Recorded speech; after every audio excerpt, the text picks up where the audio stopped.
Je vous remercie tout d'abord d'avoir répondu à notre invitation. Nous avons pour objectif ce soir de vous présenter le programme et l'équipe de la liste Union pour les intérêts communaux que je conduis pour les prochaines élections municipales. Cette liste ne s'est pas constituée par hasard. Elle est née de la volonté de quelques anciens élus, dont je fais partie, suite au mécontentement croissant d'un grand nombre de Nancais vis-à-vis de la gestion municipale actuelle. À ce groupe d'anciens élus se sont joints des hommes et des femmes volontaires aux compétences variées et complémentaires, désireux de s'investir dans la gestion communale parce qu'ils vivent à Nance et qu'ils aiment Nance. Le nom de notre liste a été mûrement réfléchi, Union pour les intérêts communaux, pour démontrer toute absence d'intérêt personnel, d'ambition personnelle, et démontrer que nous sommes au service entier et exclusivement des habitants de Nance. Notre liste est sans étiquette politique. Nous travaillerons sans a priori. Toute opinion, même divergente, si à partir du moment où elle est constructive et sincère, doit pouvoir s'exprimer. De mon enfance nançaise, mes arrière-grands-parents étaient nancais, j'ai gardé un profond attachement pour mon village. Je suis actuellement retraitée, donc entièrement disponible pour être au service de la population. J'ai exercé pendant de nombreuses années des postes à responsabilité au Conseil général des Bouches-du-Rhône, et mon dernier poste, c'était directeur territorial chargé des finances et des marchés publics, toujours au Conseil général des Bouches-du-Rhône. Je suis une ancienne élue. J'ai été élue de 2006 à 2008, j'étais adjointe au maire, puis de 2008 à fin 2010, j'étais première adjointe. Pour ces raisons, je me présente aujourd'hui devant vous avec confiance, sincérité et sérénité, entourée d'une équipe neuve, dynamique, motivée, très disponible, que je vais maintenant vous présenter. Alors nous avons quelques absents retenus par des obligations professionnelles ou familiales. Donc, quand je dirai votre nom, je ferai un petit signe. Donc Chantal Ferry-Paris, qui n'est pas arrivée, elle était sur Marseille. Elle est employée d'hôtellerie. Didier Monod, qui est aussi retenu à l'extérieur. Gérant de société, retraité. Sandrine Natal, auxiliaire de vie scolaire en école primaire. Pierre Lafosse, cadre retraité. Sylvia Di Campo, mère au foyer. Cédric Rami-Andrazoa, médecin, qui est retenu par ses obligations professionnelles. Lara Geller, directrice des ressources humaines. Ils sont timides, ils se moquent.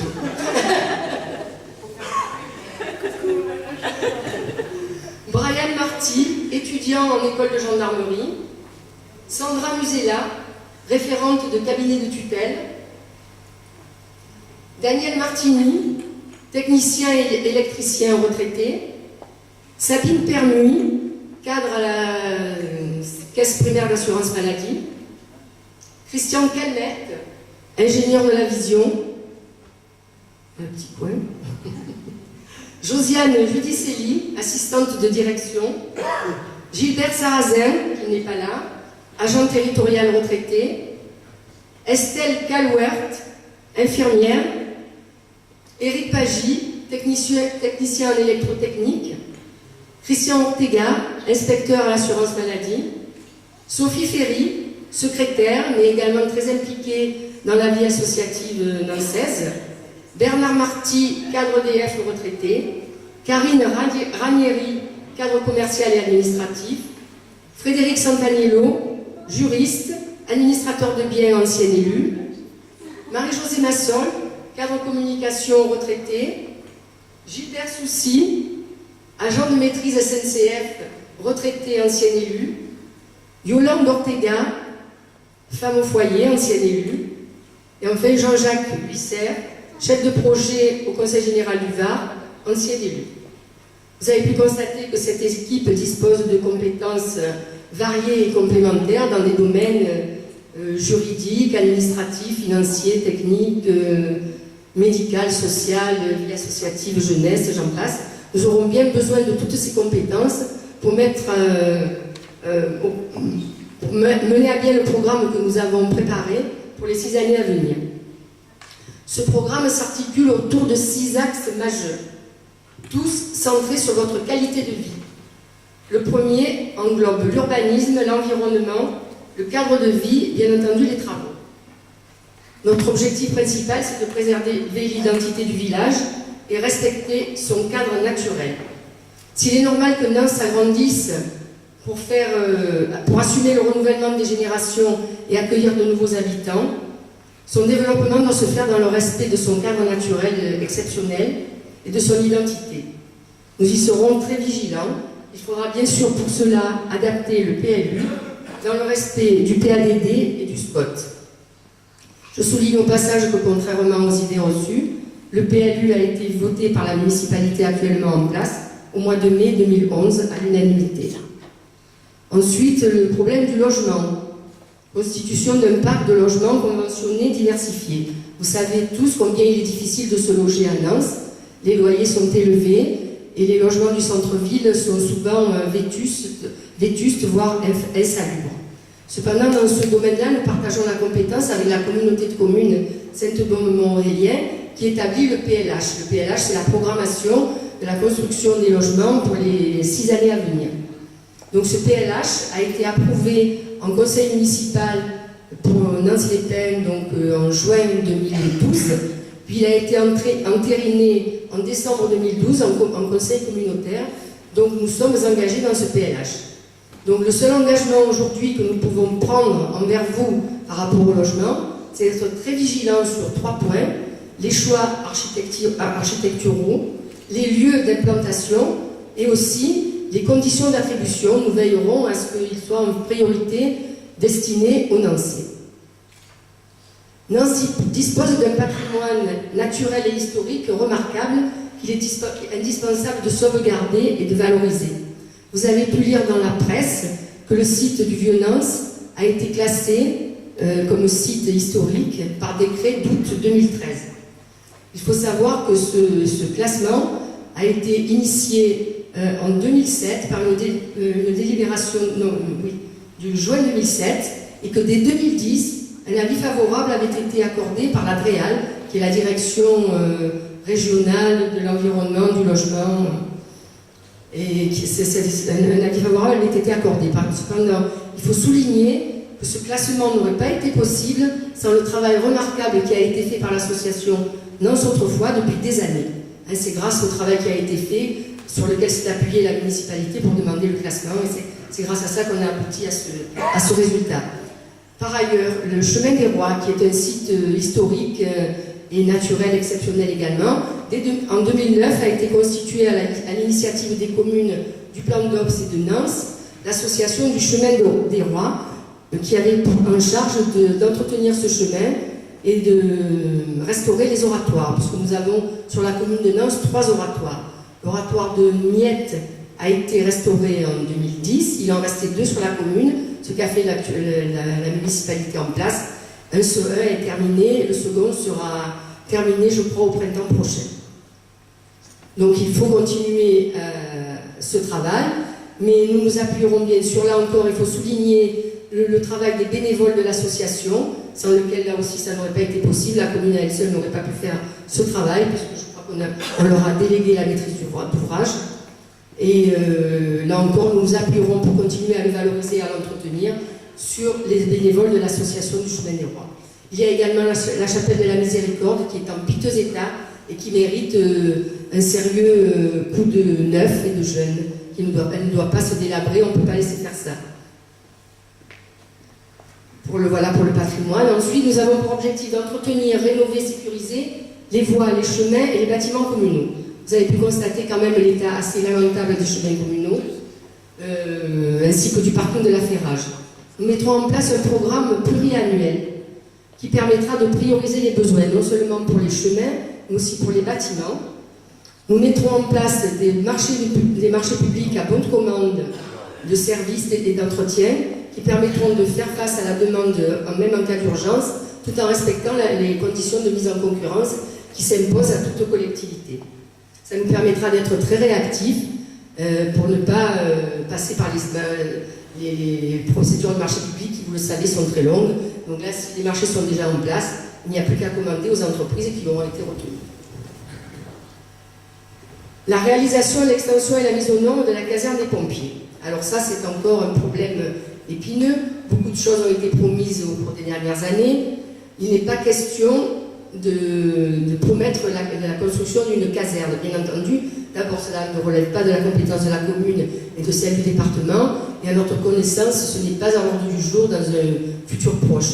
Par contre, on ne peut pas laisser perdurer la situation actuelle. La caserne des pompiers, les femmes, en raison de la mixité des équipes, les femmes n'ont aucune intimité. Elles partagent le même vestiaire, les mêmes sanitaires que les hommes. Donc c'est quand même très, très embêtant. Et une extension pourrait se faire à moindre coût, bien sûr, en concertation avec le Conseil général, dont c'est la compétence. Donc nous nous attellerons à cette tâche et nous ferons tout notre possible pour y parvenir. Ensuite, agrandir le cimetière. Le cimetière, depuis longtemps, ne répond plus aux besoins de la commune. Ça pourrait se faire très rapidement, étant donné que le terrain qui jouxte le cimetière actuel appartient déjà à la commune. Des projets ont déjà été faits, donc il faut absolument mettre ça en œuvre et nous, là aussi, nous le mettrons en œuvre dans les plus brefs délais si vous nous faites confiance. Construire un gymnase à proximité des équipements scolaires existants afin de permettre à notre jeunesse de pratiquer en toute sécurité des activités sportives dans un lieu adapté. Nous manquons cruellement d'équipements sportifs pour notre jeunesse. Nous nous engageons donc à mener à bien ce projet au cours de la durée de notre mandat si nous sommes élus. Il est certain que ce gymnase ne sortira pas de terre du jour au lendemain. Pour qu'il sorte de terre, il faudra une durée d'au moins 3 ans. En fait, entre les études, le lancement des marchés et la construction, 3 ans sont nécessaires. Cependant, nous avons l'intention de lancer un concours d'architectes et nous soumettrons à votre avis les projets qui nous paraîtront les plus pertinents en termes d'architecture et d'intégration dans l'environnement. Notre deuxième grand axe concerne les finances. Notre objectif principal sera bien sûr, comme tout le monde, de maîtriser les dépenses de fonctionnement. On ne fait pas de miracle, parce que dans les dépenses de fonctionnement, il faut savoir qu'il y a déjà environ 50% de dépenses de personnel qui sont incompressibles. Il y a environ 25% de dépenses obligatoires qui sont elles aussi incompressibles, donc la marge de manœuvre est faible, mais il faut tout faire pour essayer de faire des économies. Donc ces économies pourront être faites déjà en encadrant les procédures d'achat au plus près, en lançant là encore, comme tout à l'heure pour les travaux, des procédures de marché à bonne commande, où là aussi ça permet de minimiser les coûts et surtout de répondre aux règles de mise en concurrence. Et enfin, nous essaierons de faire des économies en matière de chauffage, d'éclairage, par notamment la mise en œuvre d'études sur l'isolation de nos bâtiments communaux pour pouvoir éventuellement mieux isoler et faire des économies d'échelle de chauffage très importantes. En fait, le coût des études sera largement compensé par les études qui seront ainsi réalisées, par les économies qui seront ainsi réalisées. Pour ne pas accroître la pression fiscale, nous nous engageons à ne pas augmenter les taxes, la part communale des taxes d'habitation et taxes d'habitation et taxes foncières pendant 2 ans minimum. S'engager pour plus serait irréaliste. S'engager pour 6 ans, ça paraît irréaliste. Par contre, cette période de 2 ans pourra être reconduite si la situation économique le permet. Nous passons maintenant au 3e axe qui concerne l'éducation et l'animation. Une de nos priorités est de mettre en place la réforme des rythmes scolaires. Il ne faut pas se leurrer, il ne faut pas minimiser la tâche. Il s'agit d'un gros chantier qui sera mené en concertation avec les parents d'élèves, les enseignants, les associations et également les prestataires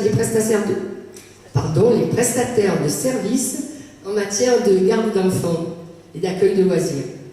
Nous nous sommes déjà préparés à ce chantier. Nous avons élaboré un un programme à la fois éducatif et ludique qui permettra d'offrir aux enfants de profiter de ce temps de loisir au mieux, parce qu'il est hors de question pour nous que ce temps-là soit un simple temps de garderie. Il n'en est pas question, il faut que les enfants aient des activités qui leur apportent absolument quelque chose. Soutenir le tissu associatif est aussi un objectif prioritaire. Que ferait une commune pour créer et maintenir du lien social si elle n'avait pas autour d'elle les associations qui œuvrent sans relâche pour faire ceci? Donc nous nous engageons à insuffler une nouvelle dynamique à ces associations, d'abord en leur accordant un maximum d'aide aussi bien financière que logistique, en leur octroyant des aides renforcées, mais aussi en créant une vraie maison des associations, destinée à toutes les associations, à offrir à toutes les associations des locaux adaptés pour qu'elles puissent tenir leurs réunions, etc. Il ne s'agit en aucun cas de construire une maison des associations, cela serait bien trop onéreux, mais de réaménager des locaux communaux existants. Nous dialoguerons bien sûr avec les parents d'élèves, les clubs sportifs, les associations culturelles ou de loisirs, afin qu'ensemble nous parvenions au plein épanouissement du village. Nous planifierons et nous coordonnerons les manifestations culturelles, sportives et de loisirs, afin de vous offrir tout au long de l'année des animations et des spectacles de qualité. Enfin, nous allouerons au Conseil municipal des enfants une enveloppe financière cohérente qui leur permettra de faire aboutir de vrais projets, leur permettra ainsi non seulement d'apprendre la citoyenneté dans ce lieu qui est fait pour ça, mais aussi d'apprendre à gérer un budget et d'élaborer des projets qui seront assez réalistes pour les voir aboutir grâce à l'enveloppe financière qui leur aura été allouée. Le quatrième point est l'action sociale. Le CCAS, qui est le pivot de l'action sociale, actuellement n'a pas les moyens de remplir ses missions d'aide et d'action sociale. Nous lui donnerons ces moyens, c'est-à-dire que nous lui donnerons un local, du personnel et du matériel informatique, afin qu'il puisse recevoir en toute confidentialité du public en difficulté et essayer de trouver avec eux des solutions à leurs problèmes, soit en les aiguillant vers les services compétents, soit en trouvant des solutions tout de suite. Ça peut des fois se faire comme ça par une aide sociale personnalisée. Nous essaierons de développer des actions sociales, voire même d'en créer de nouvelles, en travaillant en synergie avec les associations et les établissements de santé.